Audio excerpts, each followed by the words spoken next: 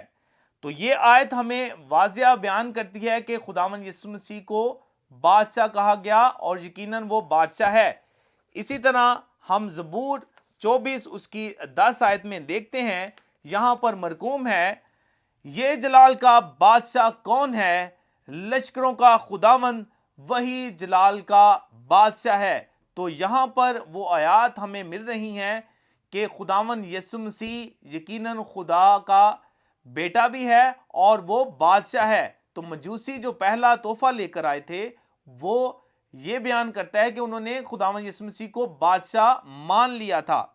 اگر ہم مکاشفہ 19 باب اس کی 16 آیت میں دیکھتے ہیں، وہاں پر یوں مرقوم ہے، اور اس کی پوشاک اور ران پر یہ لکھا ہوا ہے، بادشاہوں کا بادشاہ اور خداوندوں کا خداوند۔ تو یہاں پر یہ آیات بھی ہمیں ملتی ہیں کہ وہ بادشاہوں کا بادشاہ اور خداوندوں کا خداوند ہے۔ تو یقیناً مجوسیوں نے اسے خداوند مانا بھی تھا اور بادشاہ مانا تھا، کیونکہ وہ بادشاہوں کا بادشاہ ہے۔ ایک اور حوالہ ہمیں ملتا ہے، مکاشفہ 17 باب اس کی 14 آیت میں مرقوم ہے، وہ برا سے لڑیں گے اور برا ان پر غالب آئے گا، کیونکہ وہ خداوندوں کا خداوند اور بادشاہوں کا بادشاہ ہے۔ تو ان آیات سے ہمیں پتہ چلا کہ جو مجوسیوں نے سونا پیش کیا انہوں نے خداوند یسوع مسیح کو بادشاہ مان لیا۔ دوسرا گفٹ جو پیش کیا گیا وہ ہے لبان۔ لبان پیش کرنے کا مطلب کہ انہوں نے مسیح کو اپنا سردار کاہن مان لیا۔ یہ لبان جو ہے یہ سردار کاہن کو پیش کیا جاتا ہے، اور یہ جتنی بھی عبادات ہوتی ہیں یا روحانی عبادات ہوتی ہیں اس میں یہ لبان پیش کیا جاتا ہے۔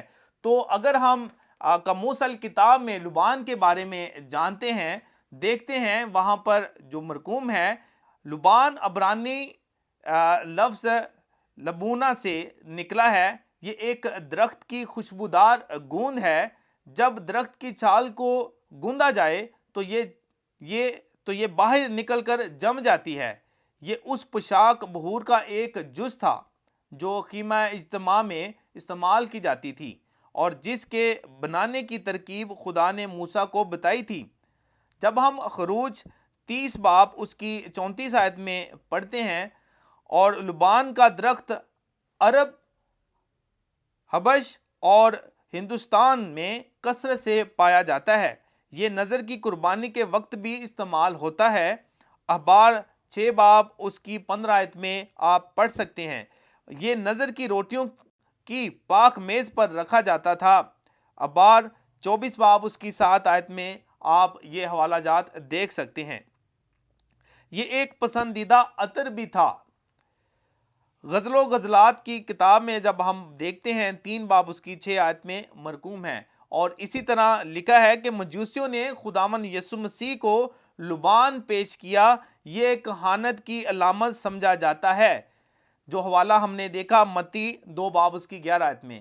تو لبان پیش کرنا حقیقت میں انہوں نے خداوند یسوع مسیح کو سردار کاہن مان لیا تھا، اور اس چیز کو وہ پیش کرتا ہے۔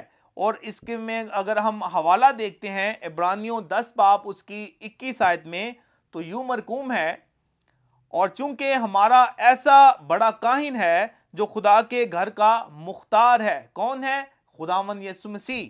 اور متی 20 باب اس کی 28 آیت میں لکھا ہے، چنانچہ ابن آدم اس لیے نہیں آیا کہ خدمت لے، بلکہ اس لیے کہ خدمت کرے اور اپنی جان بتھیروں کے بدلے فدیہ میں دے۔ ہم دیکھتے ہیں کہ جو کہانت کا کام ہے، یا جسے ہم خادمین کہتے ہیں، ان کا کام خدمت کرنا ہے۔ خادم ہمیشہ خدمت کرتے ہیں، اور جو کاہن ہوتا ہے وہ بھی اپنی کلیسیا کی خدمت کرتا ہے۔ تو یہاں پر حوالہ خداوند یسوع مسیح کے لیے جو ہم پڑھ رہے ہیں کہ متی 20 باب اس کی 28 آیت میں لکھا ہے کہ چنانچہ ابن آدم اس لیے نہیں آیا کہ خدمت لے، بلکہ اس لیے کہ خدمت کرے اور اپنی جان بتھیروں کے بدلے فدیہ میں دے۔ اور اسی طرح ہم یوحنا 13 باب اس کی 4 اور 5 آیت میں دیکھتے ہیں، یہاں پر مرقوم ہے، دسترخوان سے وہ اٹھ کر کپڑے اتارے اور رومال لے کر اپنی کمر پر باندھا، اس کے بعد برتن میں پانی ڈال کر شاگردوں کے پاؤں دھونے، جو رومال کمر میں بندھا ہوا تھا اس سے پوچھنے شروع کیے۔ یہ خداوند یسوع مسیح کی اس خدمت کے بارے میں بتایا جا رہا ہے کہ جب خداوند یسوع مسیح نے اپنے شاگردوں کے پاؤں دھوئے تھے، اور یہ سب سے بڑی مثال انہوں نے پیش کی تھی کہ جو کوئی بڑا بننا چاہتا ہے وہ اپنے آپ کو چھوٹا بنائے اور خادم کی صورت اختیار کرے۔ تو خداوند یسوع مسیح نے تمام انسانوں کو یہ درس دیا ہے کہ خدمت کا کام کس طریقے سے ہم کر سکتے ہیں ایک خادم بن کر۔ تو سب سے پہلے اچھا نمونہ خداوند یسوع مسیح نے خود پیش کیا کہ اس نے اپنے شاگردوں کے پاؤں دھوئے، اور یہ ہمارے لیے سب سے بڑا نمونہ ہے۔ اور دوسرا ہم یہ دیکھ رہے ہیں کہ ہمارا جو ٹاپک ہے کہ خداوند یسوع مسیح کو کاہن مان لیا گیا، سردار کاہن مان لیا گیا، تو اس کے لیے ایک اور حوالہ ہم دیکھتے ہیں، مرقس 10 باب اس کی 45 آیت میں لکھا ہے، کیونکہ ابن آدم بھی اس لیے نہیں آیا کہ خدمت لے، بلکہ اس لیے کہ خدمت کرے اور اپنی جان بتھیروں کے بدلے فدیہ میں دے۔ تو خداوند یسوع مسیح کا اس دنیا میں آنے کا جو مقصد بھی تھا وہ یہاں پر ہمیں ملتا ہے کہ وہ خدمت کرنے کے لیے آیا اور اپنی جان بتھیروں کے بدلے فدیہ میں دینے کے لیے آیا۔ تو دو چیزیں ہم نے دیکھی کہ خداوند یسوع مسیح کو سونا پیش کیا گیا، اس کا مطلب تھا کہ خداوند یسوع مسیح کو بادشاہ مان لیا گیا۔ اسی طرح لبان پیش کیا گیا، اس کا مطلب ہے کہ خداوند یسوع مسیح کو کاہن اعظم مان لیا گیا اور سردار کاہن مان لیا گیا۔ تو تیسری چیز کی طرف ہم بڑھتے ہیں۔ تیسری چیز جو ہے وہ ہے مر پیش کیا گیا۔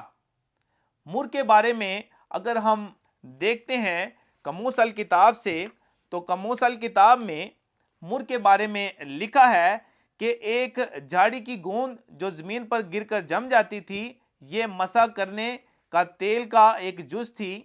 جب ہم خروج کی کتاب 30 باب اس کی 23 سے 32 آیت میں دیکھتے ہیں تو اس کے بارے میں وہاں پر مرقوم ہے، یہ ایک ہر دل عزیز خوشبو تھی۔ اور ہم دیکھتے ہیں کہ خداوند یسوع مسیح کی پیدائش کے وقت مجوسیوں نے ہدیہ کے طور پر مر پیش کیا جو مسیح کی صلیب کو پیش کرتا ہے۔ اور ہم ایک حوالہ دیکھتے ہیں، اس میں لکھا ہوا کہ یسوع مسیح کو جب وہ صلیب دے رہے تھے تو اس سے پہلے انہوں نے ان کو مر ملی ہوئی میں پیش کی تھی۔ اس کے علاوہ یسوع مسیح کے دفن ہونے کے بارے میں بھی یہ حوالہ پیش کرتا ہے کہ مر پیش کرنا خداوند یسوع مسیح کی موت کا اشارہ پیش کرتا ہے، کہ جب خداوند یسوع مسیح اپنی انسانی زندگی گزاریں گے تو انہوں نے یہ ایک بڑا جو دکھ آئے گا انہوں نے وہ اس کو برداشت کرنا ہے۔ تو مجوسیوں کا جو تیسرا تحفہ وہ یہی تھا کہ مر پیش کیا کہ وہ خداوند یسوع مسیح جو ہیں وہ اپنے لوگوں کے لیے اپنی جان کا فدیہ دیں گے اور ان کے لیے صلیب پر اپنی جان دیں گے۔ تو اس کے لیے ہم حوالہ دیکھتے ہیں، یسایہ 53 باب اس کی 8 اور 9 آیت میں یوں مرقوم ہے، یہ ایک پیشن گوئی ہے جو 750 سال پہلے یسایہ نبی نے پیش کی اور ہم دیکھتے ہیں کہ وہ پوری کس طرح ہوئی۔ یسایہ 53 باب اس کی 8 اور 9 آیت میں یوں مرقوم ہے، وہ ظلم کر کے اور فتویٰ لگا کر اسے لے گئے، پر اس کے زمانہ کے لوگوں میں سے کس نے خیال کیا کہ وہ زندوں کی زمین سے کاٹ ڈالا گیا؟ میرے لوگوں کے سبب اس پر مار پڑی، اس کی قبر شریروں کے درمیان ٹھہرائی گئی، اور وہ اپنی موت میں دولت مندوں کے ساتھ موا، حالانکہ وہ اس نے کسی طرح کا ظلم نہ کیا اور اس کے منہ میں ہرگز چھل نہ تھا۔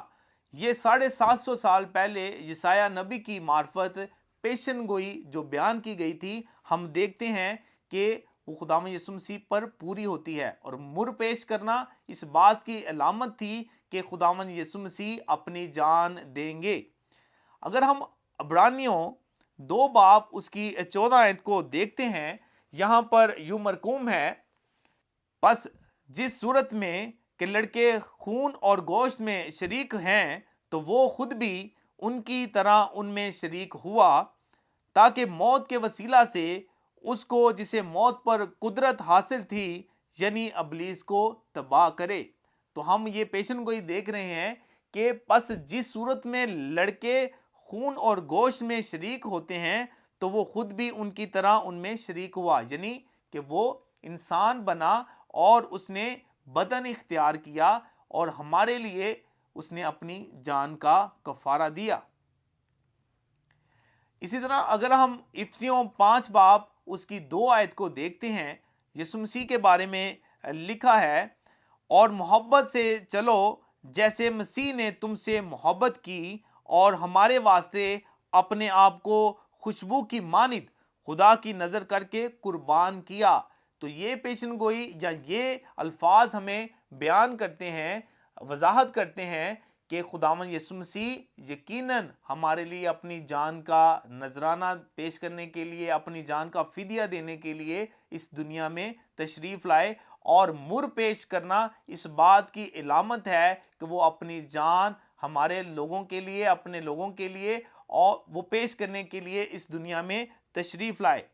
ہم بائبل مقدس میں سے پہلا کرنتھیوں 5 باب اس کی 7 اور 8 آیت کو دیکھتے ہیں، یہاں پر یوں مرقوم ہے، پرانا خمیر نکال کر اپنے آپ کو پاک کر لو تاکہ تازہ گندہ ہوا آٹا بن جاؤ، چنانچہ تم بے خمیر ہو کر ہو، کیونکہ ہمارا بھی فسح یعنی مسیح قربان ہوا۔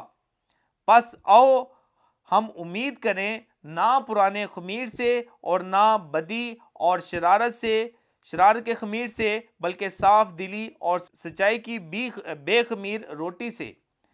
یہاں پر ہمیں اس آیت سے یہ ملتا ہے کہ خداوند یسوع مسیح جو اپنی جان کا فدیہ دیا، اس نے اپنی جان کا فدیہ دیا اور ہمیں بچایا، اور ہمارے لیے یہ حکم ملتا ہے کہ ہمیں اپنے آپ کو بدلنا چاہیے۔ لکھا ہے کہ پرانا خمیر نکال کر اپنے آپ کو پاک کر لو۔ تو یہاں پر ہمیں جو پیغام ملتا ہے کہ ہمیں اپنے آپ کو بدلنے کی ضرورت ہے۔ یہ 3 تحائف جو میں نے بیان کیے بائبل مقدس کی روشنی میں، یہ 3 تحائف 3 خدمت کو ظاہر کرتی ہیں، 3 کاموں کو ظاہر کرتی ہیں۔ پہلا، سونا پیش کرنا، خداوند یسوع مسیح کو بادشاہ مان لینا۔ دوسرا، لبان پیش کرنا کہ اس کو سردار کاہن مان لینا۔ اور تیسرا، مر پیش کرنا، اس بات کی علامت تھی کہ خداوند یسوع مسیح اپنی جان کا فدیہ دیں گے۔ یہ 3 تحفے تو مجوسیوں نے پیش کیے۔ آج اگر خداوند ہم سے تقاضا کرتا ہے یا ہمیں خداوند یسوع مسیح کے حضور جو تحفہ پیش کرنا ہے وہ کون سا ہے، تو ہمیں اپنے آپ پر غور کرنے کی ضرورت ہے۔ کیا آپ لوگوں نے تیاری کی کہ خداوند یسوع مسیح کو کون سا تحفہ دینا ہے؟ کیا اپنے آپ پر غور کیا کہ ہم نے کون سا تحفہ خداوند یسوع مسیح کے لیے رکھا ہے؟ آج ہمیں اپنے اس تحفے کو جو ہم نے خداوند یسوع مسیح کے حضور میں پیش کرنا ہے، اسے سوچنے کی ضرورت ہے، اسے جاننے کی ضرورت ہے۔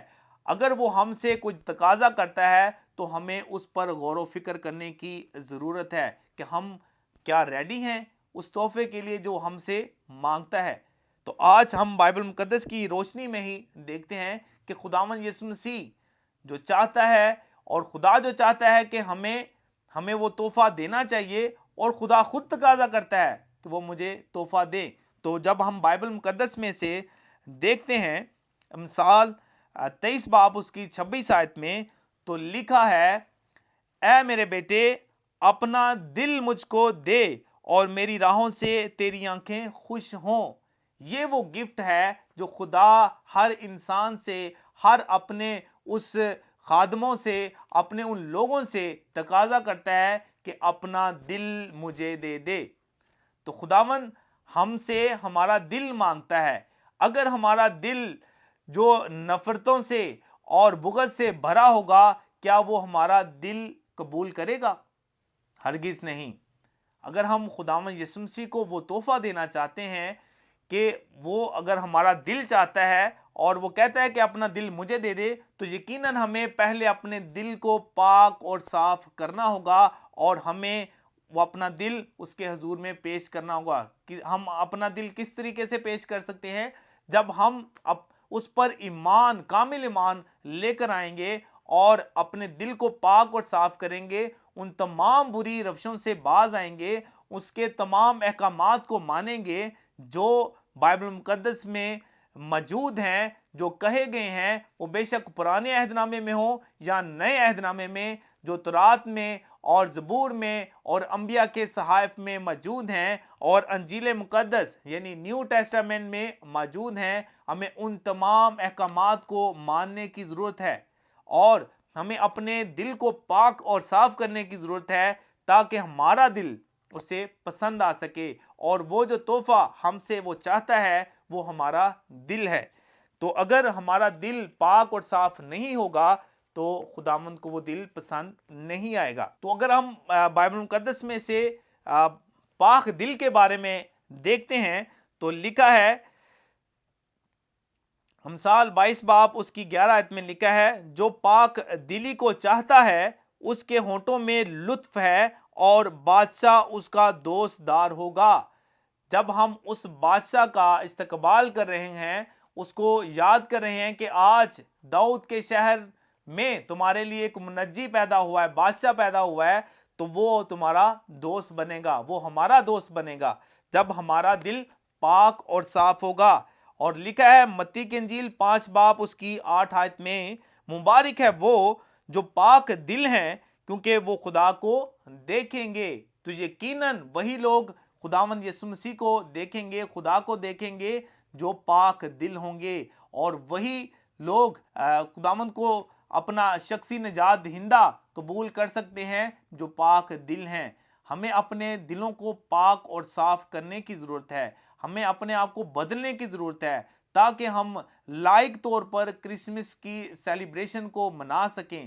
اور یہ جو 3 جو ہم نے تحائف دیکھے ہیں، یہ ہمیں اس بات کی طرف اشارہ کرتے ہیں کہ ہم نے بھی خداوند یسوع مسیح کو اپنا بادشاہ مانا ہے، اسے اپنا سردار کاہن مانا ہے، اور اس نے یقیناً ہمارے لیے اپنی جان کا فدیہ دیا ہے، اور وہ تمام پیشن گوئیاں جو اس کے حق میں تھیں وہ پوری ہو چکی ہیں۔ تو ہم آج کے اس پاک کلام کے بارے میں جو ہم جان رہے ہیں اور سیکھ رہے ہیں، ہمیں اپنے آپ کو بدلنے کی ضرورت ہے، اپنے آپ کو اس کی کاموں کی طرف لے کر جانے کی ضرورت ہے، اور ہمیں وہ احکامات ماننے کی ضرورت ہے جو بائبل مقدس میں مذکور ہیں، جو پائے جاتے ہیں، ہمیں ان پر عمل کرنے کی ضرورت ہے۔ تو پاک دل ہو کر ہمیں خداوند یسوع مسیح کے حضور میں آنا چاہیے۔ اور ایک حوالہ ایوب کی کتاب 8 باب اس کی 16 آیت میں لکھا ہے، اگر تو پاک دل اور راست باز ہوتا تو وہ ضرور اب تیرے لیے بیدار ہو جاتا اور تیری راست بازی کے مسکن کو برومند کرتا۔ یقیناً پاک دل ہونا بہت ضروری ہے۔ تو آج کا یہ پیغام جو خداوند یسوع مسیح نے اپنے لوگوں کے وسیلہ سے اور اس چینل کے وسیلہ سے جو ہمیں موقع دیا کہ ہم بیان کر سکیں، ہمارے لیے ایک پیغام لے کر آیا ہے کہ ہمیں خداوند یسوع مسیح کو جو تحفہ پیش کرنا ہے وہ ہمارا دل ہے، ہمارا اپنا آپ ہے۔ جب ہم اسے اپنا آپ دے دیں گے، وہ یقیناً ہمیں بہت جو ہے وہ سرفراز کرے گا، ہماری تمام ان خطاؤں کو مٹا ڈالے گا اور ہمیں اپنے فرزند بننے کا حق بخشے گا۔ اور یہ کلام جو آج کا کرسمس کے حوالے سے ہے تو یہی پیغام ہے کہ ہم اپنے ارد گرد اپنے ان تمام رشتہ داروں، عزیز و اقارب کو بتائیں کہ خداوند یسوع مسیح نے جو ہمارے لیے ہمارا فرض ہے تحفہ خداوند یسوع مسیح کو پیش کرنا، وہ یہی ہے کہ اپنے آپ کو بدلنا اور خداوند کے حضور میں اپنا دل پیش کرنا، اپنے آپ کو خداوند کے حضور میں لے آئیں تاکہ آپ کامل طور پر خداوند کے پاک بیٹے اور بیٹیاں ٹھہر سکیں۔ تو خداوند اس کلام کے وسیلہ سے ہم سب کو بہت برکت بخشے، آمین۔